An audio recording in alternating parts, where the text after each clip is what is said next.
భార్యాభర్తల మృతి కేసులో బిగ్ ట్విస్ట్ నెలకొంది. వ్యాపార భాగస్వామితో ఆర్థిక గొడవలు, ఓ మహిళతో వివాదం కూడా మృతికి కారణం అంటున్నారు బంధువులు. రవి, శిరీష చనిపోయినట్టు తెలియగానే ఆ మహిళ ఇంటికి తాళం వేసి వెళ్లిపోయిందని స్థానికులు ఆరోపిస్తున్నారు. రవి, శిరీష చనిపోయే ముందు ముందు రోజు కూడా ఇంటి దగ్గర కొందరు మహిళలు గొడవ చేశారంటున్నారు స్థానికులు. చనిపోయే ముందు పిల్లలకి వీడియో కాల్ చేశారు దంపతులు. రాత్రి 7:30 సమయానికి పిల్లలకి కాల్ చేసి తమ్ముడిని బాగా చూసుకోవాలని, కొట్టుకోవద్దని, ఇద్దరు కలిసిమెలిసి ఉండాలని పిల్లలకు చెప్పారు రవి, శిరీష. ఎక్కడున్నారు, ఎందుకలా మాట్లాడుతున్నారని పిల్లలు అడగ్గా కొద్దిసేపట్లో ఇంటికి వస్తామని చెప్పారు రవి, శిరీష. ఆఖరిసారిగా పిల్లల్ని చూసుకొని ప్రాణాలు తీసుకున్నారు దంపతులు. తండ్రి ఇద్దరు కూడా చనిపోవడంతో ఇప్పుడు పిల్లలు అనాథగా మారారు. పెద్దంబర్పేట్, కుంట్లూరులో నివాసం ఉంటున్నారు రవి, శిరీష. మృతులు వ్యాపార వ్యక్తిగత వివాదాలపై పోలీసులు ఆరా తీస్తున్నారు.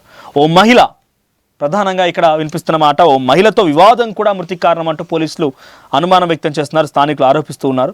మరి ఆ మహిళ ఎవరు, ఏం జరిగింది?